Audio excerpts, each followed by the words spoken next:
Sorry, part 4 is kinda late. I don't really know what I'm writing anymore. Loudly crying face. I don't own anything but the plot. When Atsumu's eyes slowly open, the first thing he sees is Sakusa's face, so close that he can make out the soft rise and fall of his breathing. Sakusa looks so peaceful, like someone who's finally gotten the rest they've been deprived of for far too long. Atsumu remembers last night, how he was crying until exhaustion pulled him under, and how Sakusa must have carried him back to bed, staying by his side the whole night. The thought warms him, and for the first time, it truly sinks in that he's fallen for Sakusa. But the realization stirs up a mess of emotions, ones that Atsumu isn't ready to untangle just yet, so he chooses to push it aside for now. Hey, was Omi-kun able to sleep well? Atsumu whispers it softly, almost to himself, but the system instantly recognizes he's talking to it. The capture target slept soundly after bringing you back to bed. That's good. Or, worried about your husband, are we? And what about it? Yeah, right, I like him. Okay, he's my gay awakening or whatever. His blunt confession earns nothing but a blank response from the system. Why so quiet now? That's not like yeah. Well, it's no fun teasing you when you're not in denial anymore. Atsumu lets out an amused huff, rolling his eyes before deciding to slip out of bed and get ready. But when he shifts, he feels a firm weight around his waist. He glances down to find Sakusa's arms still wrapped securely around him, holding him close even in sleep. Atsumu shifts carefully, but Sakusa's arm instinctively tightens around his waist, pulling him back in. Sakusa stirs, his breathing changing as his dark lashes flutter open. His half-lidded gaze meets Atsumu's, soft and hazy from sleep. Where are you going? Even half asleep, Sakusa's grip is ridiculously strong. Atsumu doubts he could slip away even if he tried. Mornin', Omi-kun, Atsumu says, greeting him with a bright smile. Was gonna get ready, but ya wouldn't let me go. Let's sleep a little more. Sakusa murmurs it softly, already tugging Atsumu closer and tucking him against his chest as his eyes slide shut again. Atsumu would love to stay like this, but his bladder is screaming for mercy. Omi, ya can go back to sleep, but I really gotta hit the bathroom. You talk too much, Sakusa hums, eyes still closed, grip unrelenting. Atsumu swears his bladder might explode at this rate. Hey, what do ya say we get ready early? Then maybe we can go on a date around town, if you're not busy. A system window pops out to contradict his idea. That is a terrible idea. The capture target dislikes crowds. There's no way he'll. Should we then? Hurry up and get ready. To both Atsumu's and the system's shock, Sakusa actually lets him go, suddenly looking more awake. Really? You're fine with going out? You're not busy or anything? Atsumu's not even sure why he asks, maybe because he didn't expect Sakusa to agree so easily, not when even the system doubted it. If you want to go out, then I'll go with you. The answer doesn't directly address his question, but the way Sakusa says it, it almost sounds like he's agreeing because Atsumu wants it. No way, that can't be right, can it? What are you staring at me like that for? Didn't you say you needed the bathroom? I'm going, Atsumu mutters, finally making his way to relieve his aching bladder. While taking a bath and getting ready, he can't shake the thought that something about Sakusa has changed. By the time Atsumu steps out the bathroom in his robe, Sakusa is already fully dressed. The same maid from yesterday is waiting in the room, holding a neatly arranged set of clothes that Atsumu assumes are his. This outfit seems a little less extravagant than the last two, though it still screams wealth, noble or rich merchant at the very least. Definitely not something he can just throw on in 5 seconds. Seriously, why do all the clothes here feel like some sort of puzzle? I'll be needin' your help to get dressed again, Atsumu admits with a sheepish grin, already anticipating the struggle. As you wish, Atsumu-sama. The maid steps forward, gently placing the clothes on a nearby table before approaching to remove his robe. But before her hand even reaches him, stop, leave the clothes and get out. Sakusa's tone is sharp and commanding, enough to make both Atsumu and the maid freeze. There's a dominating edge to his voice, almost scary in how absolute it sounds. The maid, clearly unsettled, bows quickly and slips out of the room, leaving the two alone. Then, a system panel flickers before Atsumu's eyes. The capture target is displeased. Sakusa's affection level, 42% to 41%.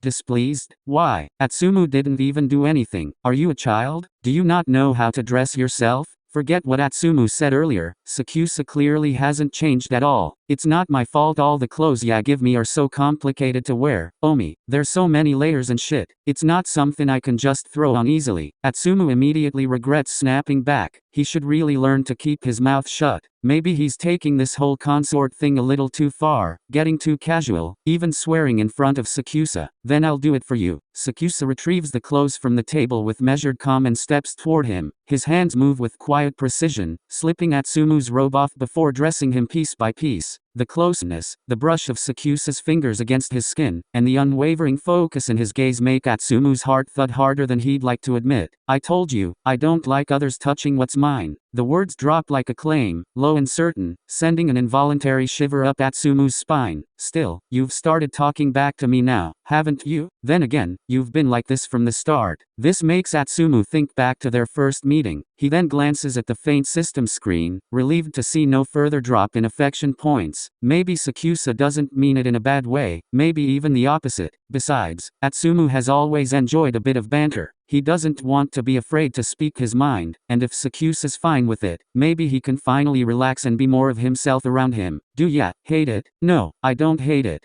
Sakusa fastens the last piece of clothing, fingers lingering a second too long at Atsumu's collar before pulling away. If it's you, I'll allow it. There it is again. The strange feeling like Sakusa is granting him a privilege no one else could ever have. It almost feels as if Sakusa is silently telling him that, because he's Atsumu, he can get away with anything. Sakusa has never said his feelings aloud, but Atsumu senses it, his quiet affection seeping through in fleeting moments like this. A warmth spreads through his chest, but it comes with a bittersweet edge. The more he realizes how much he loves Sakusa, the harder everything will be later. Because this is just a game, isn't it? Eventually, it has to end. All of this closeness, this special treatment, it's all fiction. None of it is real. Atsumu must look sad because Sakusa brushes his thumb gently against the corner of his mouth, nudging it upward as if to coax a smile out of him. If you want to go to town so badly, then let's go before it gets too late. Sakusa misreads the reason for his mood, but the fact that he notices and cares anyway sends a quiet warmth through Atsumu's chest. For now, that's enough. Atsumu will just focus on the present and enjoy every second with Sakusa before he has to go back to his real world. He's already decided, he'll treasure this while it lasts. It's not that I want to go to town, I just want to spend time with Yaomi.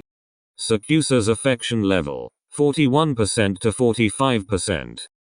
You're such a smooth talker. Sakusa's lips stay still, but the faint crease at the corner of his eyes gives him away. Atsumu is convinced he's holding back a smile. Unlike Sakusa, though, Atsumu doesn't bother hiding his own. Only for Yat. Their conversation drifts off as they head toward the carriages. Soon, they're seated across from each other, the gentle sway of the ride filling the quiet between them. Sakusa had mentioned it would take about 30 minutes to reach town, but Atsumu was never one to sit quietly for long, so he decides to break the quiet and liven things up a little. Wanna play a game, Omi? At first, Sakusa gives him a look that clearly looks like he doesn't want to play, but after a pause, he sighs softly, giving in anyway. What game is it? Nothing serious, we'll just take turns asking each other anything we wanna know. No skipping and no refusing to answer. What do ya think? What's the point of this game anyways? I wanna know more about Yaomi. Sakusa's affection level, 45% to 46%. Fine. Atsumu lights up instantly as Sakusa agrees. Then I'll go first. What's one trait ya hate the most? Liars. The answer came almost instantly and it jabs right at Atsumu's conscience. And as if the system itself wants to add fuel to the fire, a small notification flashes before his eyes. Truth. Great, the system is playing as a lie detector now. Well, it's not like Atsumu was lying to him intentionally, but he has lied to Sakusa. A lot. Mostly to butter him up. Little things, half-truths, and sweet words to stay on his good side, to survive. It wasn't out of bad will, okay? Still, hearing that Sakusa despises liars stings more than Atsumu expected. Sakusa leans back slightly, eyes never leaving Atsumu as he asks his question next. Have you ever been with someone else before me? No, all my firsts were with Yaomi. The reply comes without a shred of hesitation. It's the truth anyways. Atsumu is completely new to this whole romance thing, and honestly, it works in his favor. If there's one thing he's learned, it's that Sakusa has a jealous streak. For once, being single since birth feels like something to celebrate. Sakusa's affection level, 46% to 47%. Why did ya choose me as your consort? It's a question Atsumu's been curious about since the day they met. He wants to know what made Sakusa think Atsumu was marriage material. Because I wanted to. Truth. The answer is so simple that it leaves Atsumu with more questions than answers. Atsumu's about to push for more, but Sakusa cuts in first with his own. Is there anyone you liked before me? The question is similar to the first, but Atsumu knows Sakusa is asking about his own feelings. No, you're my first love, Omi. Sakusa's affection level, 47% to 49%. Sakusa studies him in silence for a moment, the faint crease at the corners of his eyes suggesting quiet satisfaction at Atsumu's answer. And while part of him wants to keep pressing about why Sakusa wanted to marry him, his curiosity tugs him about Sakusa's previous two questions. What would ya do if I did have someone I liked before ya or any past relationships? I'd kill them.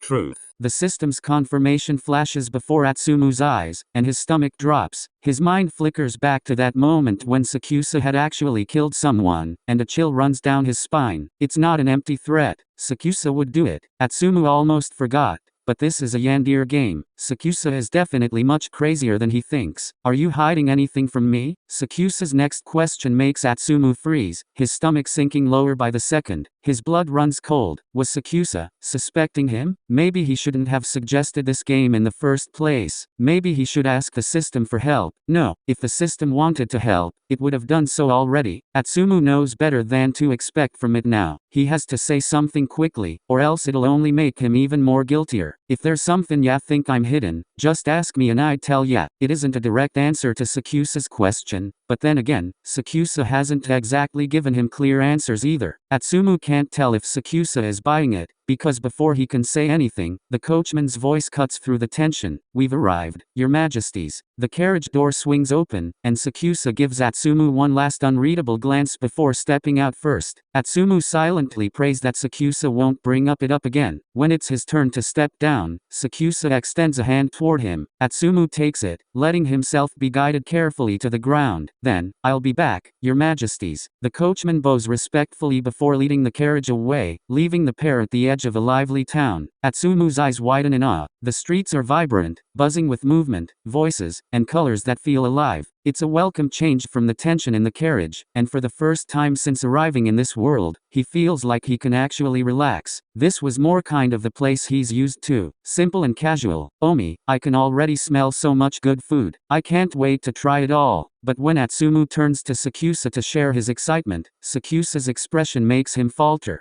The capture target is displeased at the crowds of people. He finds the noise irritating and can practically see the germs everywhere.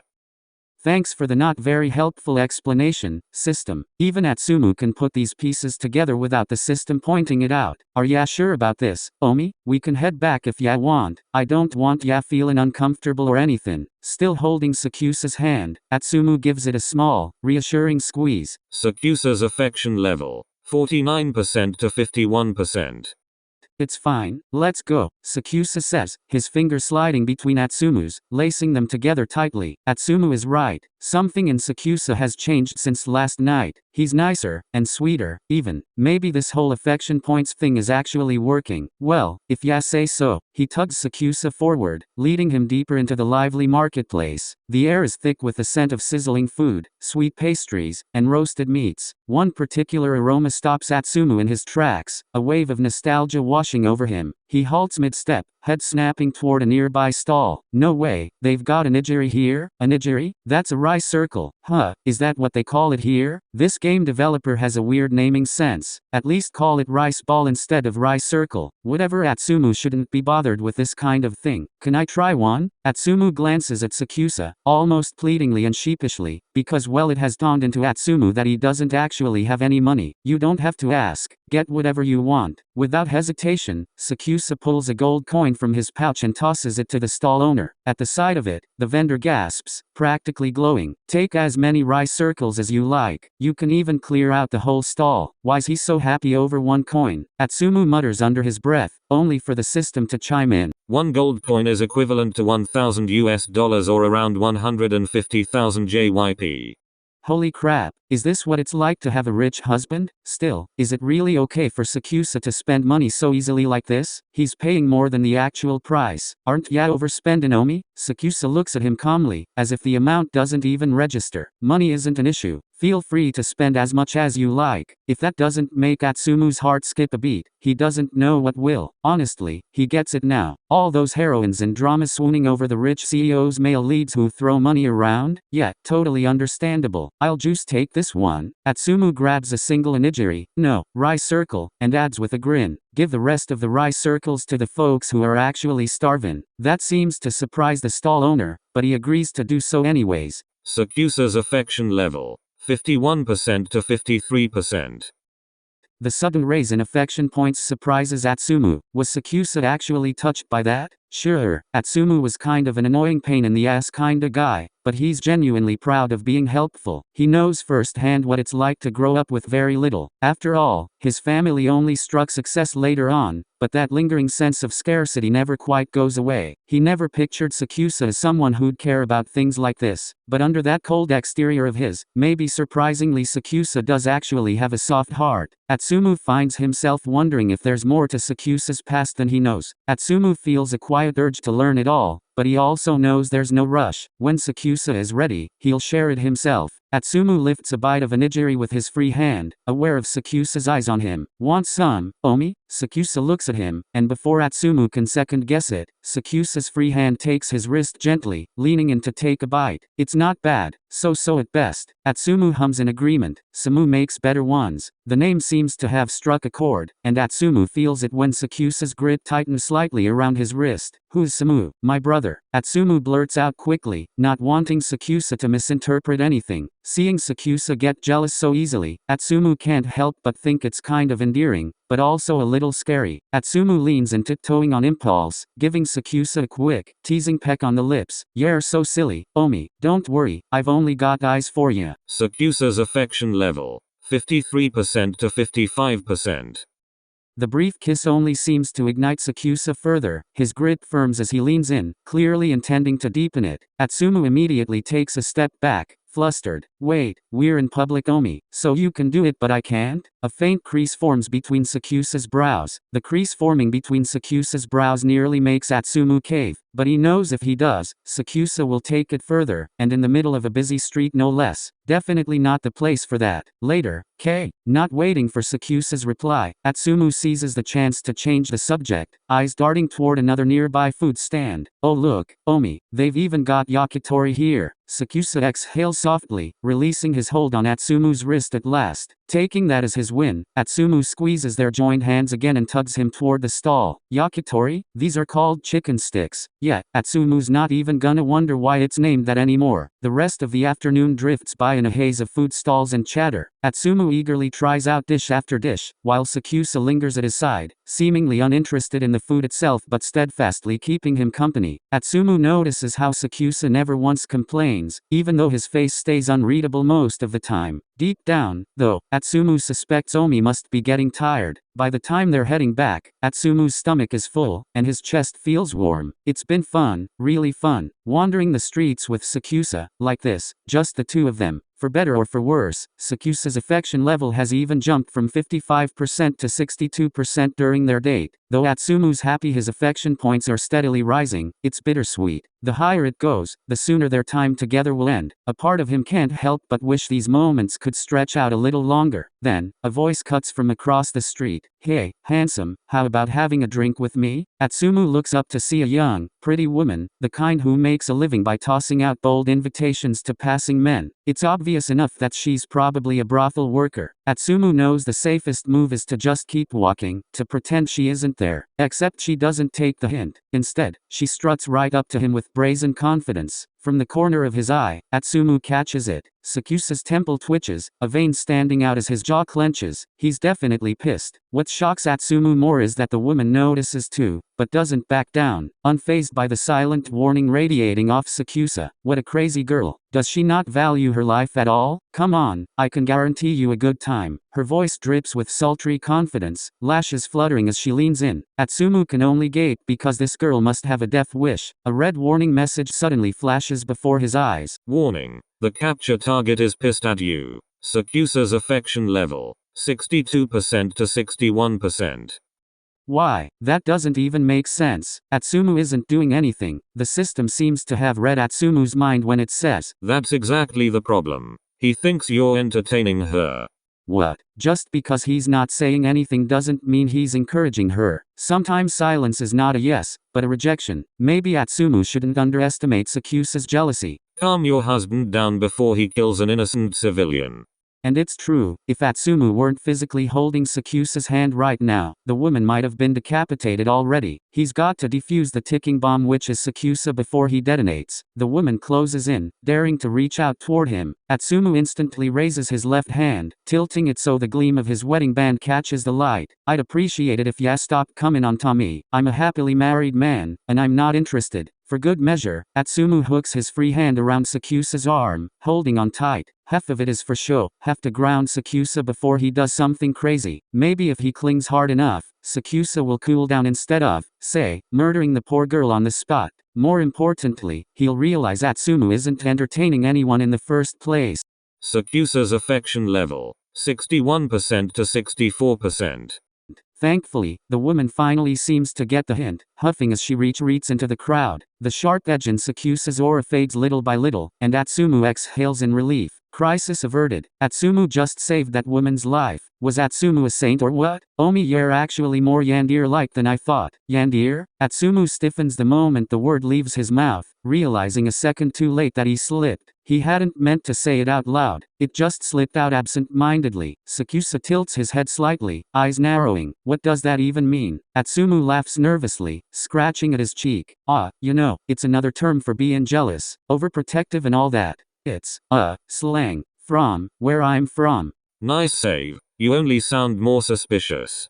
Atsumu shoots a quick glare at the system's floating text, wishing he could smack it out of existence. All he can do now is pray Sakusa drops it. For the moment, Sakusa seems to let it slide, but Atsumu should have known better. Sure enough, when they're back in their room after the date, the very topic Atsumu prayed would never resurface comes up. Atsumu, earlier you said you'd tell me if I ever thought you were hiding something. I did. Atsumu's voice trails off, afraid of where this conversation was going. Sometimes you say the strangest things, words that I've never heard before. It's like you're talking to yourself, or something that isn't there. And then you make faces, like you're reacting to something no one else can see. Atsumu's throat goes dry. What are you hiding from me? Atsumu could probably wriggle his way out with some excuse, but looking into Sakusa's eyes, he realizes he doesn't want to lie to Sakusa anymore. The truth is, I'm not from this world, Omi. If I want to go back to my world, Before Atsumu can get the words out, a glaring crimson system notification cuts him off.